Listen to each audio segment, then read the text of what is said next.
Welcome to the Lender Lounge. I'm your host, Jeremy Baxter, and today my guest is Russ Knorr, and he's a veteran, and he's helping other veterans build wealth through real estate. So we're going to give him the floor, and I kind of want to hear his story, and he's going to tell you why he does what he does. So welcome to the show, Russ. Thank you, Jeremy. This is definitely awesome. Getting an opportunity to kind of share my story out there, because really there's not a lot of people that get an opportunity like this to kind of explain why I got into real estate and other questions that might pop up between here and there. Yeah, this is fun, man. I'm really looking forward to it. Russ and I had met a few weeks ago and sat down, and I kind of got a chance to hear his story, and yeah, we had a great conversation, man. It was really cool hanging out with you, and so again, I was like, you got to bring this to the public, man. People want to hear this, so this is your day, this is your time, dude. So let me ask you this: so why real estate? Like, how did you end up here and all that? Let's hear that. It's kind of an interesting story. It's one of those that I wish that I would have done this 20 years ago. You know, after transitioning out of the military and kind of lost my purpose. I did a little bit of nonprofit work through there. Started, mechatronics, and wanted to kind of give back in a way, but kind of be still in the tech industry, because I was a communication specialist. Then I was driving truck, just like a good majority of the veterans do when they get out, because it's I don't want to say easy job, but it's an easy transition to where we're so used to, okay, you got to wake up, do this on a time schedule. Yeah. Same kind of a trucking thing. Then COVID hit. Couldn't do anything. School shut down. So during that time, the real estate market started just booming, right? I mean, you had a lot of individuals, the buyers, the sellers, they were just selling like hotcakes. And a lady that I was dating, well, she was a friend then. She came at me and says, "Hey, Russ, I need help." And I was like, okay, well, let's do this. So that was kind of how I got into real estate. So it's something that I've always wanted to do. I've always had a passion to, and it was interesting to watch the market, to kind of see what it does. Yeah. Why are people buying houses? Kind of figure out their why, because ultimately it's not my responsibility as a real estate broker. It's theirs. I'm just the liaison that helps them find a dream home or downsize, or for veterans, be a first-time homeowner. Right. And in this market, there's really nobody there to kind of help them out. I mean, there's other brokers out there, yes. Mm-hmm. But is there a veteran broker out there that has the heart and the mind of the client, which is the veteran? Other veterans, yeah. So you've been in that experience. You've experienced, being in the service, and then to be able to come out and now communicate effectively to other veterans and show them that's cool. And man, what a crazy time to get into real estate. Oh man, dude, it was really hopping and popping because, not only in the military do you have to you wake up, you're doing everything that you have to do, you're on a time crunch schedule, and the goal is to just get it done. Yeah. Right? The same thing when the real estate was really popping. There's agents that could just throw signs up and not even know how to properly communicate to the client, properly communicate to the other agent, depending on if you're on the buyer side or the seller side. There was times 10, 11, 12 o'clock at night, sitting up writing one or two offers on multiple houses with multiple clients, and we're just like, does this one get it? It was definitely a fun time, but I've always been in sales.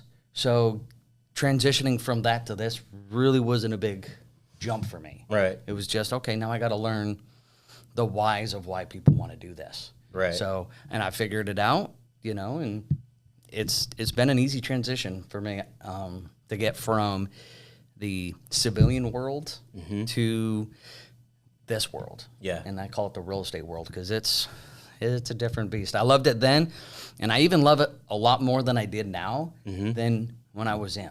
Okay. Not when I was in, but when I was first involved into real estate, because I really just was getting my feet wet, kind of understanding the game, and then building my knowledge. And then as I got more knowledgeable on the market and what it was trending like, then I started understanding a little bit more. And then, taking my sales background and my knowledge and everything and applying it. I don't know why. Yeah, so it just works. Years. Yeah, so it works. Do you So I know, like, being in the military, being in the service, it's discipline. Like you talked about that, you know, there's a structure. So does that carry over into your business? Like, do you run your day like that? And has that helped it jump into the real estate, having that discipline? It does. Be intentional. Having that discipline, being able to be intentional on something, because, you know, I've dealt with other agents out there that aren't as well disciplined. Yeah. They don't have the great communication skills.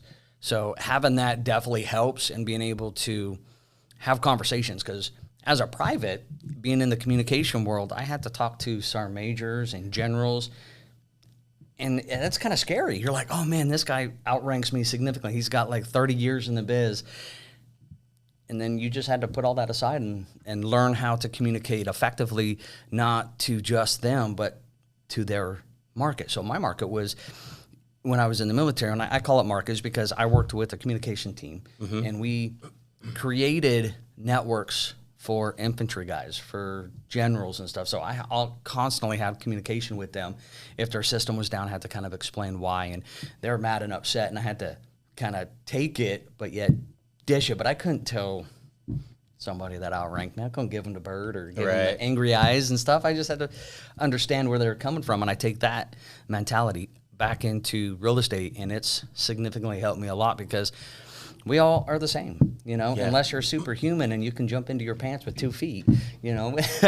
We all put our pants on the same way, 1 foot at a time. Yeah, I love it, man.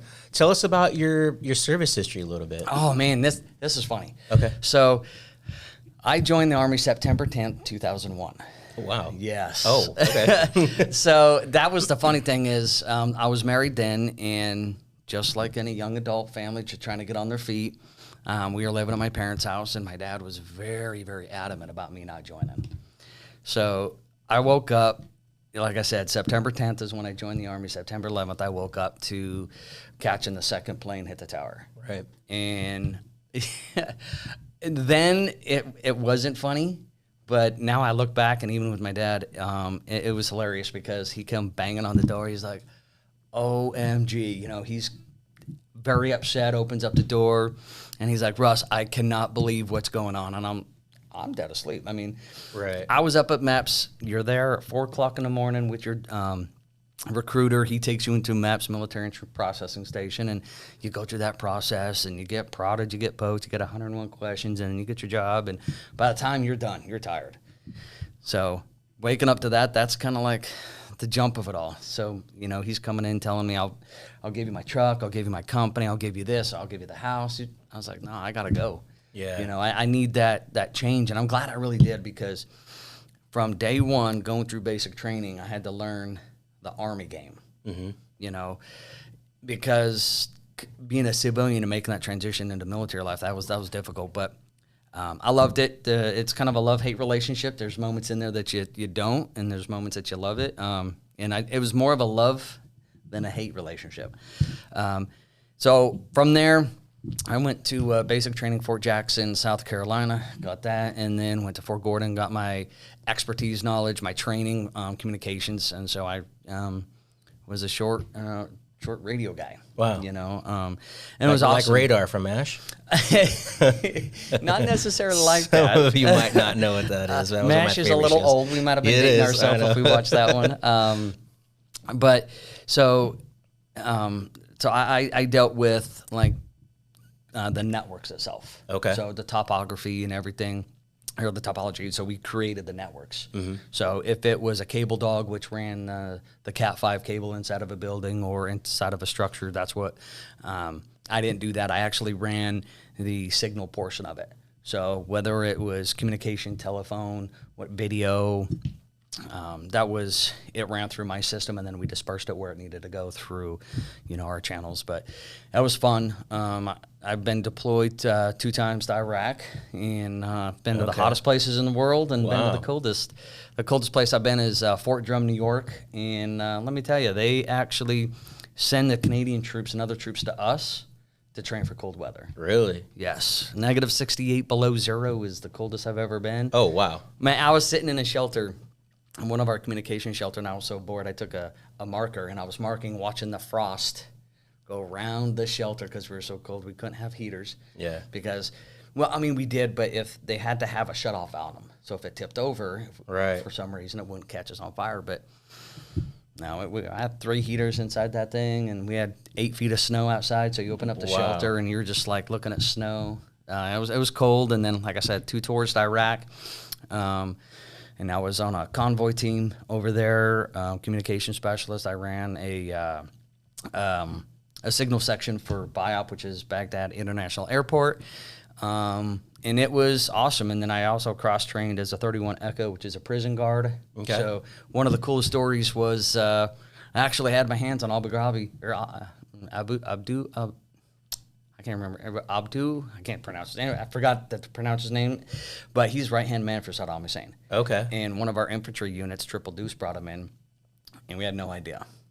No idea who this guy was. We put him in the jail cell, and instantaneously people would separate. So we had to put a little, kind of a third national guy in there, kind of our little mold to kind of find out who he was. As soon as we found out who he was, it was the day later we started getting mortar attack, small arms fire, sniper shots. And we were like, They knew you had it. Oh, yeah. So, yeah, they wow, knew what an we had him. incredible- And it was pretty interesting. And I was one of the guys that we did the biometrics on him, and found out that he was around bomb making materials. Oh, can I say that word? Yeah. He was around all that material, and so it was interesting to know that experiences like that I never would have had. Right. So that's what I really loved about the military, is the experience portion of it. Then I was in Afghanistan for a tour. I've lived in Germany for a little while, in Schweinfurt, Germany, and that was a blast. I was able to go see castles and explore Germany and Europe in a way that it was on their dime. Right. I mean, it was my time, but their dime. Yeah. So, and it's been fun. And then I was a recruiter for a little while in Salt Lake City, Utah, and I loved that there too. Yeah. And it was, like I was saying, sales is something easy to me, and I was selling the Army. Right. And I had to figure out, again, the why did they want to join. Right. So I had the benefit and the pleasure of kind of recruiting in my image. So I had to go out and find these soldiers, future soldiers, that are ready for what can happen, because I've been through it. Yeah. There's some they really love the recruiters. We called them right arm patches. That if you had a patch on your right arm, meant you got deployed and stuff like that. And they really love that, because then we can bring the storyline forward. So people are like, oh man, what's it like? Did you shoot anybody? Did you? And we can enlighten them and say, hey, you know what? It's not the easiest job in the world. Right. It's definitely a lifestyle. That's cool, man. Well, thank you for your service. Thank you. Appreciate Appreciate that. Yeah, man. What a broad experience, like just in all of that. Man, it's super cool. So, and it sounds to me like you're no stranger to having conversations with people and consultations and things like that. So I can see how that transposes right over into real estate, especially now. It's more important to have those consultations. Oh yeah, that's one thing I like to do, is educate, and that's what I've always been doing. Yeah. Is I would educate my future soldiers on, this is what reality is going to be like. Yeah. We're not, your Call of Duty. Right. It's not that. So if you're thinking that the Army life or the military life is like, no, it's not like Call of Duty. Yeah. You don't get a redo. Yeah. You don't get respawn, and you can't go pick up at somebody else's ammunition, and knowing that they're going to respawn somewhere. Right. So it's, wow. Well, that's cool. Thanks for sharing that, man. That's great. I love hearing those stories, man. So your brand, I want to talk about your brand, man. So let's, I love it. The Pink Force and all that. Yep, So how did you land on your brand? Like, where did you come up with that? So this is the brand. It's interesting because I've started multiple companies from the ground up, and brand is like the number one thing. What's going to stand you out? Right. So we have to back this up, because the pink was never really in my life until, I want to say, about 2019 is when I started working for ACS, American Cancer Society, before I started doing real estate. And so one of the cool things about it is the friend of mine who, got me into real estate a little later down the road, she was like, hey, Russ, and this is when I had a detail shop, and she's like, you talk a lot, you like to voice your opinion, and when you talk, people listen. And she was like, hey, there's a challenge for male business owners, and I peeked my head up a little bit. I was like, okay, what kind of challenge? And there's, all you have to do is wear pink for a month in October and talk about breast cancer. Okay. Russ, unless it was my daughter in my arms with a pink bow or a pink dress on, I never wore any pink at all, nothing Right. at all. And so I was like, well, pink's a odd color. Why would I want to wear pink? And she Right. goes, oh, and they're talking about, oh, maybe a lapel pin that has a little breast cancer on it. You can sport it that way. That's sporting. I was like, okay. So I got involved, and I was like, well, when I sat down with Nicole Woosley, she was like, oh, well, it's not a challenge. I was like, what do you mean? What do you mean not a challenge? I was told there's a 30. Oh, no. Yeah, there is a 30-day challenge, but you're going to be your own program manager. You're going to be able to do fundraisers. You're going to be able to do it all by yourself. And I was like, what does that entail? Mm-hmm. So that was something new. And it was fun. And so I ended up starting working with ACS for a little while and started a whole year campaign. And I was thinking, well, if I've got to really adapt to this and I got to be this, right? How can I do it better? So first year I did a car show and raised awareness and got it up off its feet. Yeah. And I was thinking, I've got to do something that stands me out. So somebody once said, dude, you should dye your hair pink and do a mohawk. I was like, okay, let's rock with that. And that's kind of where it built. And so I also have a 2014 Wrangler Jeep that's pink. Mm-hmm. And during COVID, we couldn't do that whole 6 feet thing. Mm-hmm. So I was like, how else could I do it? So I ended up wrapping my Jeep pink. And then the Jeep's name is Rack Attack. So it has I saw the Rack Attack thing. It kind of has a little funny innuendo in there. But people understood what it meant. Because then what I ended up doing is asking for a donation of $20 to sign the Jeep. And so a year and a half later, I have over 250 signatures on the Jeep from Seahawks players, athletes, models, moms, dads, brothers, sisters, survivors, fighters, and that's how I became known. Yeah. Is they didn't know my name. There was one of two things they knew me by. That was the cancer Jeep guy or the dude with the pink mohawk. Yeah. That was it. So I'm in real estate, and I'm still sporting this mohawk. And I'm still sporting this because everybody I've ever talked to said, you have to accept what you have. And I didn't understand that. And I've talked to marketers before, and I've been to conventions, and they see this, and they're like, dude, your pink is like lit. You've got to run with it. I didn't know how. Yeah. I'm like, marketing in real estate is a little bit different than what I understood when it was marketing for like business. So, but it's really not until I had somebody really break the egg for me. Mm-hmm. So, multiple times I've been talking to everybody or telling me, you got to get this pink. And so then I hired this marketing company, and we started drumming up ideas. And I was like, I really want something that signifies kind of like a military background, kind of not, I want it to embody me as who I am, right, as well as what I've done. So taking my past as the gentleman in pink, right, who does the breast cancer, who's fighting this and doing this and cruises around in a pink Jeep and takes it wheeling, and so everybody knows me. I'm like, how can I make that transition? So we were brainstorming. I was like, I want to be a force to be reckoned with. Yeah. Right? Because the education that I have that I want to pass forward to my clients, whether it's buyers or sellers, I want to be that force. And so that's where the force came from. So then it's like, why don't we tie in your pink? And so we were thinking about it, and then it just dawned on me. Pink force. Yeah. Right? Because I wanted it to be like a special forces unit, kind of like... Yeah, it's a double-edged sword there with the pink. Right. Yeah. So that's what I was like... So my thought behind it is like, when I was sitting there and we're like, okay, so how are we going to make this happen? And so I wanted to be able to incorporate my military aspect and everything that I've done with my military, carry it over and tie it with the pink that I have. So that's where Pink Force Home Group came and kind of just slapped it. We had a couple ideas, and the idea was to have a logo that I could have a patch made. Yeah. So that's where this kind of came from. Just the logo itself is, I could have it drawn up and put onto like patches. So it could be, not only for my breast cancer survivors and fighters when it gets there, like here's a patch, so it's Pink Force. So anywhere I go, Pink Force is showing up in force. So it's not like, so it's kind of like a special unit coming to you. and taking care of your needs, whether it's on, breast cancer side, or if it's cancer fighting, or if it's in the real estate world. Yeah. So that's where it built itself before I recognized it. Yeah. Wow, dude, that is so crazy.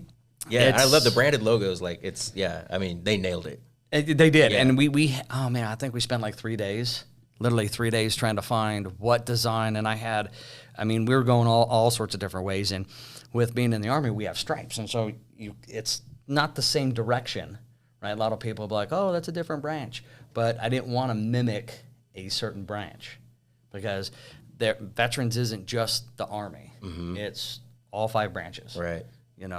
And so I wanted to be creative on that. And then the star actually is the military star. So I wanted to incorporate little kind of new, like little hints that it's military. Right. So at the same time, I wanted people also to understand that it's the pink guy. Yeah. The guy that drives around a Jeep. It's Rack Attack. It's Russ. It's the guy with the mohawk.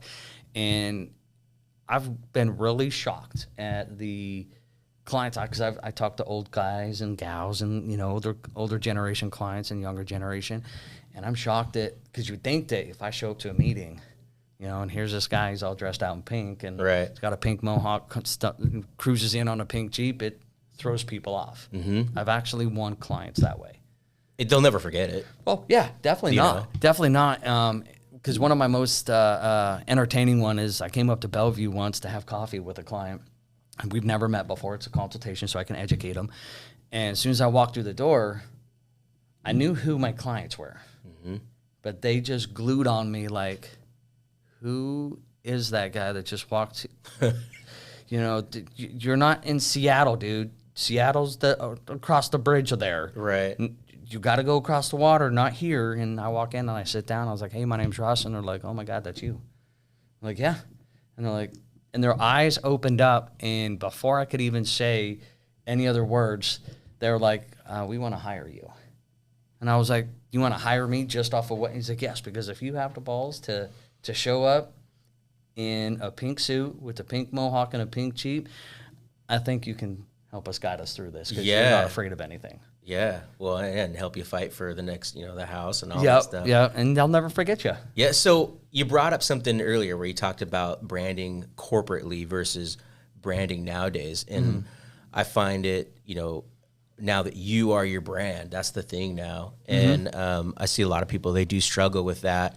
And I do at times, because it's a mindset shift, man. But that, just pulling all of that together into one logo, man, you crushed it, man. Yeah, I appreciate it. It definitely took some kind of like, I don't want to say getting used to it, but looking at it and be like, that's me. Yeah.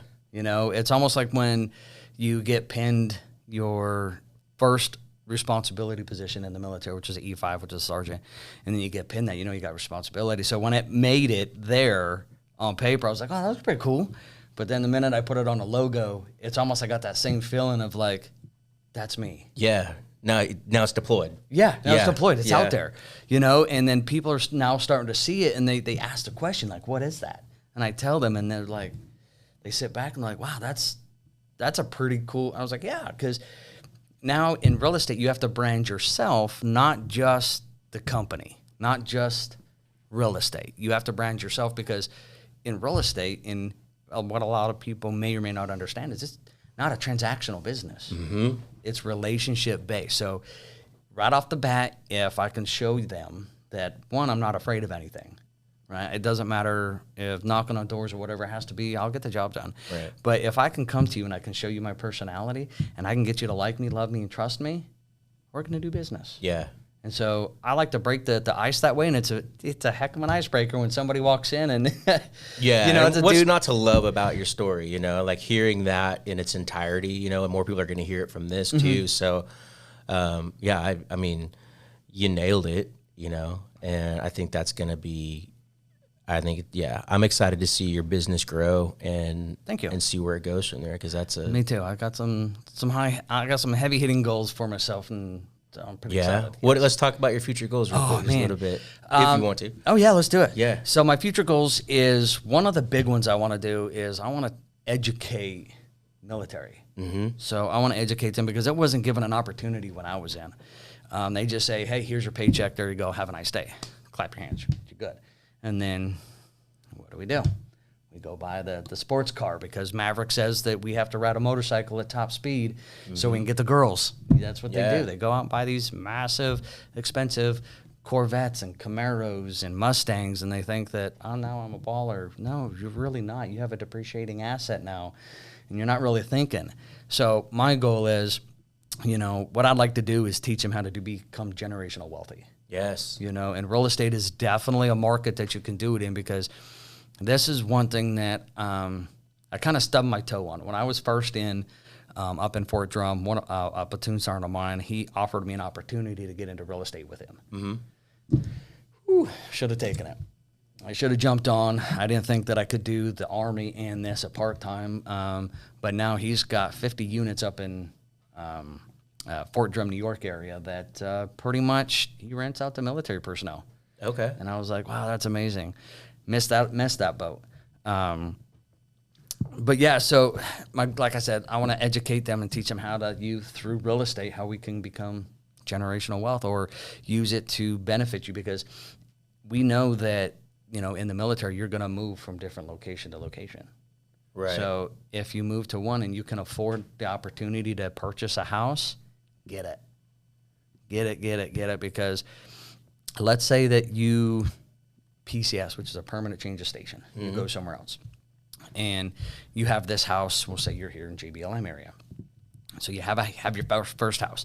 And then you find a property management company or you learn how to rent it out yourself. That's one property you have that's already building money. You can put that money aside. Yeah, it's passive income. So, there. right, let's say that you move again in, let's say, 3 years, 4 years, you buy another house. You keep doing that, so forth. When you hit your 20-year mark, you might have 4 or 5 homes that are underneath your belt. Now, if you were to sell those homes at that time, how much equity would you have in each of those houses? Let's roughly say you have, low ball at $200,000 after 20 years in each house. That's $1 million. Yeah. Who wouldn't want to leave the Army with $1 million of equity in a house that all you have to do is sell it, And when you sell it, then I want to educate you again because let's leverage the bank's money, which you have been doing, get you in touch with a financial advisor to where it teaches you. Yes. Right? So that's where I think the military lacks drastically because they don't teach you this. They don't teach financial literacy. No, they don't. Yeah, I remember in high school we went through a class, but, that was very briefly just to know how to, do the left books and the right books and make sure they match, like a checkbook. Yeah, 8th grade we learned how to write a check. Yeah. And that was it. I mean, that was our financial Some of the literacy. people who's going to watch this don't know what a checkbook is. Yeah. Or a cassette tape. Right. And so that's one of my big things. I want to be able to educate them, not just the military, though, just anybody that really wants to learn. Right. Because that's my job as a real estate agent. Not only are you the client, wanting to choose me to work with, but how am I going to benefit you? Right. Right. What am I going to be able to give you? Because what sets me apart from other agents is my education. I'm going to be able to educate you on how to win. Yeah. Because there's different ways to sell a house. There's different ways to buy a house. How educational can I be to you as my client? That's what really sets me apart from others. I mean, because there's agents out there that, can do all the same thing we do. They can slap a for sale sign on the house. They can come and tell you this is how much your house is worth, or I can buy your house for this, for cash. And there's so many different options. But the agent you're working with, does that agent have the ability to think outside the box? Inside the military, that's everything I had to do. Yeah. Yeah, Long-term wealth and Yeah, we always have to think outside the box. And so that's a big thing is I want to be able to educate them. And then not only that, but I definitely want to have at least 50 rentals underneath my belt personally. And those rentals are going to go for my military folks. Not that I can't designate them, right? Right.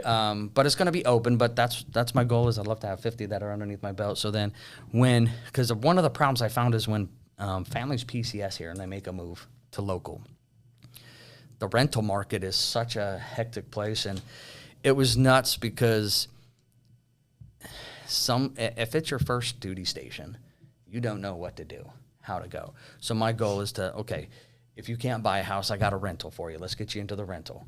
And then from the rental, I can educate you. I can put you up to teach you how to manage your money to where you can, some people don't pay bills on time. It's a problem. Right. You know, just simple stuff like that and how to put money aside. So maybe in a year, guess what? If I've been able to help you to get your credit up or to teach you how to save money, then it's like, now you can buy a house. Who are you going to go to? Yeah.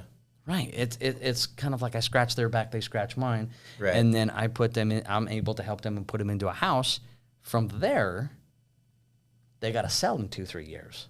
I'm hoping that through the relationship that I built with them and giving them the education that they're like, hey, Russ, I want to use you to sell my house.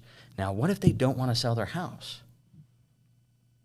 I want to be able to educate them. Yeah, I want to be able to be an asset to them instead of just somebody be like, oh, that's a real estate agent. Yeah, you're teaching them how to fish, essentially. You know, so educating people and helping them make that mindset shift from consumer mindset to wealth building mindset. And it's funny, I think, you know, for me personally, I've been on a journey for about 8 years in that mindset shift because of the financial literacy, the lack of it, you know, and had to learn, you know, a lot of hard and tough lessons on my own. You learn from those failures and mistakes. And so with that mindset shift, once you shift and once you see it, like you almost can't go back to, you know, unseeing that, and it motivates you. And so, I think that's great that you're helping people shift. And since during the pandemic, that's really when it accelerated for me. I started watching things. I invested quite a bit of money to educate myself on the markets, like all the cogs in the money system. How does this work? How does that work? And what does this system really look like? And then I'm an empty nester. I got 3, they're all out of the house and stuff. And so it, for me, became a thing to like, okay, how I'm learning this now, how can I teach this to my children who are in their young 20s so that they don't go through what I did? You know, you have a mind, you know, at 40 years old, you know, because if someone had showed me at 20, I would have loved that. And so, and that's where you and I really connected to when we were talking, is the educational part of that, outside of the box. Like, well, do you want to sell your house? Or let's look at what it looks like to turn it into a rental. Let's build passive income and exit you out of this 9-to-5 system, you know, live off your dividends and the passive income. So, so that, all that history and the way you run your business and your mindset of how you want to educate people, how do you feel about the NAR settlement stuff that's surrounding out there? Because I want to ask you that. I want to ask you your personal opinions on that. And there's a lot of misinformation out there. And I feel, and we kind of discussed this too, is where there's going to be a mindset shift for realtors and lenders on how they're communicating to their clients now. And so that consultation is a must, whether you're on the buyer side and the seller side. Like, and the people that are like you, you're going to make it be just fine. But the agents that aren't taking the step to be open-minded about it and then understand how to position and also communicate their value, that's where the struggle is going to be. And like, I mean, you're going to be okay. We know that. Yes. And the reason I say that, go ahead. No, yeah. So I'm not afraid of the NAR thing that's coming up. A lot of agents are kind of stressing out, like especially on the buyer side. You know, we've been doing what they're asking for a while now. It's nothing different. It's just how well can the other agent communicate what is needed. Right. It's the education part, which I think that a lot of agents might miss, right? Because a lot of them even the buyers in the market, they're getting kind of scared because they're now like, oh, who's really paying the commission on me? Because is this something that I'm going to have to come up with? Or because what it really did is it just made us more transparent. It made the professional agent more professional because it keeps it transparent, which is nice, because what it ends up doing is it says, okay, listing broker, the individual who's selling your house, this is what my fee is going to be, 5, 6, 7%. So what happened in the past is buyers were like, oh, Well, I work for free in a sense as a buyer's agent because the listing agent, they're the ones paying my commission. But how it breaks down to, and as if the listing agent was actually the one that had the communication skills and broke it down and said, okay, this is part of my marketing fee. So, and I'm not charging you per se the fee, but it's encompassed in my 6%. So me as a listing broker, what I have to do is I have to explain to and educate my client as who's selling the house. Because I've already sat down and said, hey, I've done the cost market analysis, and based off of the comps within the area, this is what your home can sell for. Now, we can sell it for X, right? And my fee is 6% because I'm going to do all of this. I'm going to, put the sign up. I'm going to do the market. I'm going to do the video. I'm going to do pictures. I'm going to, go knock on the door and say, hey, come to this open house. I'm going to hold the open houses. What I'm going to talk about is the fact that part of my commission that I've already negotiated with the client is what I'm going to incentivize a buyer's broker agent to come and tour your house. That's where the separation kind of breaks down to. Were there agents that didn't disclose that? Could be. Possibly, yeah. Possibly. I'm not going to say that because I don't know. But I can say on the buyer side is, as a buyer's broker, all it's really going to do is, now that buyer broker is going to have show the value.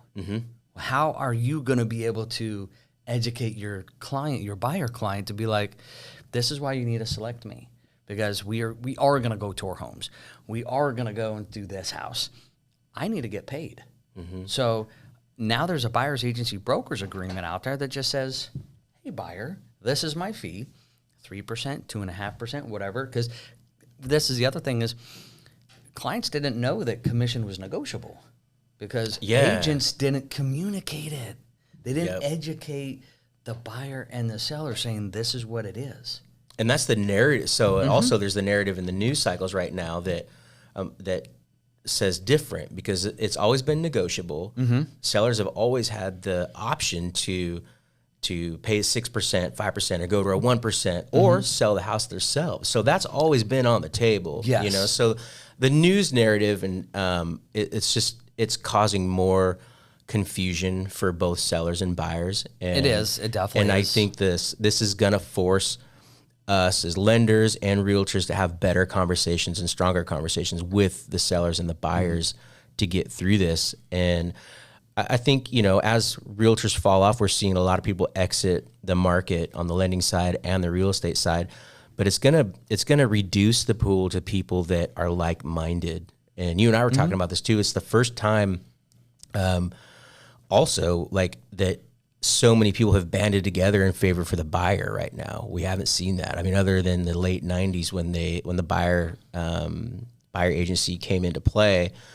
But now it's like, there's social media. I mean, they bag on buyers, be a lister, all this stuff. And I get it. But now we have, again, just people banding in favor of the buyer. Then also like, no, we've got to do better at communicating that. So I love what it's done as far as chatter in conversations between realtors and lenders and just, throughout the market. I really love that. I really love when I get a individual that come off of a website lead.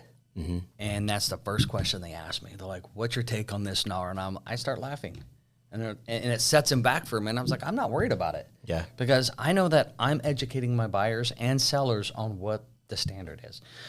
Now, as of January 1st of this year, that buyer's broker agency agreement has to be in place before we give them any sort of buyer agency duties. If we act in some real estate manner. If I'm just pulling up houses for you, okay, I'll send them to you.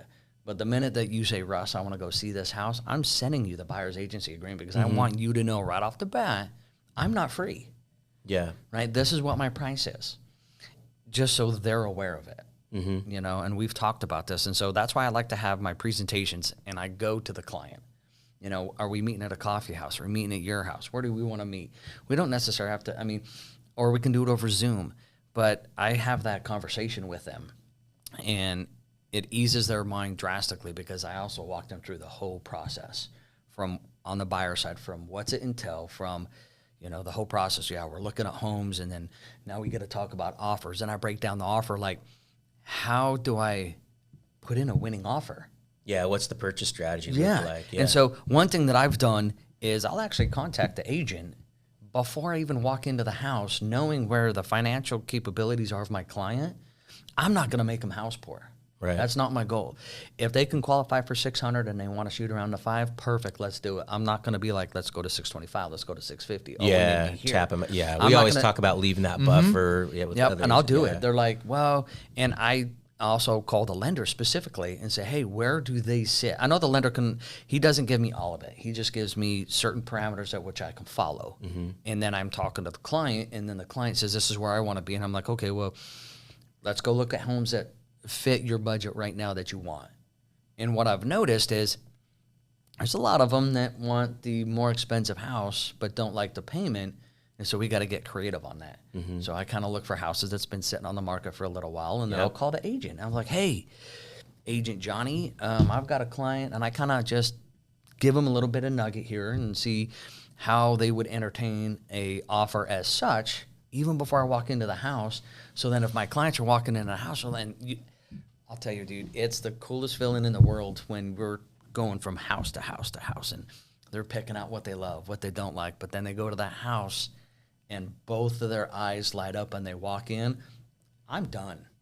I don't have to do anything else. That emotional nirvana. Yeah. And it's like, I don't know. Homes will speak to you. Yeah. People think I'm silly when I say, oh, no, it's going to speak to you. It's going to do this. It's going to do that. No, it literally, when you walk through that door, that threshold, you open up that door and it's just, I don't know. You feel it. Oh, dude, it is. And I sit back and I'll sit in a chair. And next thing they're doing is they're talking to each other. Christmas tree can go over here. We can put our couch over there. What are we going to do at our TV? Yeah, so they're starting to visualize and putting themselves. Yeah, that's so cool. That's the cool part about it, is like seeing that process. And then I'm like, we're home. Yeah. This is your home. And then you already have the knowledge about the seller's needs too. Yep. So now you can go, okay, I've already done my due diligence. I know the seller's needs. Maybe they don't want to close early. Maybe they need to close in 60 days. You know, a lot of people assume that they want to just close in 20 days. Like some sellers, you know, may not need that. They might need a rent back. You know, you never know their situation. So, asking that up front, man, and it's nice because then when the clients are like, well, what do you think we should offer? And I'm like, well, now we have to be strategic on what we have to do, because there might be multiple offers, and I'll have to let them know on the table. Yeah. Right? This is what we're up against. This is what our battle is. So here's your ammunition, what you have. Now let's talk about what you can afford, what you want to do for earnest money to down, because veterans, you know, we don't need the down payment, but I also work with non-veterans. So we play it. Yeah. And like, what's going to best benefit you? Because my goal is to get the house for as inexpensive as possible. Right? Because I want to put money in your pocket. Sellers on the other side, it's a different ballgame. They always start high. So it's, you know, and that's why I like talking to the agent first and saying, hey, where are we at? This is where I'm at. Would your clients entertain an offer as such? Yeah. So and we've already talked about parameters and stuff like that, and how certain contingencies within there. And so I already know well enough in advance of what my clients or needs are before I walk in the house. And so then when we get to that point, we can have the conversation right then and there. Yeah. So where better else to have the conversation of your future house than in your house? Than in it. Yep. Right? Because what ends up happening, if I just toured 5 or 6 homes with you, you're going to forget. You know, at the end of the night, man, what one was that? Was the one with the weird backyard, or was that the one with the green door? Or, right. You know, and then their 2 houses might look identical, and there's no way to tell them apart. Like, yeah, and also in a competitive market too. You know, we're up against multiple offers. I always tell buyers too that hey, maybe if we miss out on homes, 21 and 20, I mean, there's multiple offer situations all the time. And so this came from prepping buyers in that situation. Like, hey, we're going to be putting multiple offers in. If it doesn't get accepted, like, it is what it is. But 9 times out of 10, when you look at multiple homes, you keep putting those offers in, the one that sticks, when those keys hit your hands, they're always like, I'm so glad we didn't get that one. This is the one. So it does work out as a buyer. You're going to have buyer disappointment when you lose out. but you don't stop. You keep putting them in, and but it does work out. And like you said, when they walk in, that's the house. It's a 10 out of 10. Now we can focus on the strategy and really put in a strong offer where, and if it's a 10 out of 10, and one of the things that we do is we waive that financing contingency up front to make it a cash offer essentially. So that's good, man. Anything else that surrounding NAR or anything you want to tell the people out here? I'm like I said, like with NAR, I'm not really afraid. Yeah, I'm out there to educate people. And then one thing that we can bring to the table kind of is you and I are setting up an education class. Yeah, I'm really excited to partner with you on those. That's one thing that I'm really, really excited about, is because this is an opportunity for us to educate the sellers. And the angle, yeah. Yep. I like how to take advantage of the equity that's in the house. So then if you have enough equity in the house, why not use some of that dividend that comes out to pay for your mortgage? Yep. Or if you have enough equity in it, let's leverage the bank's money. Let's not leverage your money. And now, before we got to tap into your right, funds. and if we set it up right, now you have two appreciation assets in a sense. Yeah. You've got a fund that's paying you, growing as money goes in. Right. And then you also have your house, which is the largest investment opportunity that a family's going to purchase. So now you got two investment things, and they're making you money. They're working together, yeah. So we've all worked 20, 30 years for that dollar, right? Why not let the dollar work for you and make you happy? Right. Because, everybody says that saying of like, oh, money doesn't buy happiness. You're right. It doesn't buy happiness, but what does it buy? Options and memories. and time. Time, and memories. And so that's what we're going to leave on this world. Yeah. Because I keep seeing this thing on Facebook. It's like, oh, when I die, my vehicle's still going to be here, or my house is going to be here. That's exactly what happens. That stuff's going to be here. You're going to pass on, and what's left? What if family members? Stuff. Exactly. It's just the legacy you leave behind. Exactly. Yeah. So it's the memory. So that's why I hustle so much, is I want to try and get to that level to where it's like I'm just creating memories. Yeah. And so the money that I have is going to be able to afford me to do opportunities that I didn't have before. Yep. And it's going to be able to help me give a little bit more to the community. It's going to be able to help make the world a better place. I'm not going to let the money change me. Yeah. I'm going to change with the money. Yep. Dude, I love it, man. I'm super excited to partner with you, brother. I'm looking forward to the years ahead, and but yeah, thank you for sharing your story with us. Thank you. And you guys. So this is Russ. If you resonate with his story and want to hear more, get in touch with him. His information will be below in the description here. But please reach out to Russ if you're thinking about buying a home or selling a home. And you can reach out to both of us. We've strategized on a few things together, and we really want to help you build wealth. He wants to help you build wealth, but the educational piece is really, really key right now, especially going forward in the next few years, given the uncertainties in the market, whether that financial or the housing market. But I can attest, this guy, after our conversation, we spent a few hours together. I'm really excited to get the ball rolling, especially on these seller education classes and things like that. Me too. Just well, reach out to Russ, and again, the information will be in the description. Thank you for watching this episode with Lender Lounge. Go find Pink Force, and thanks for watching, and have a great afternoon. Bye.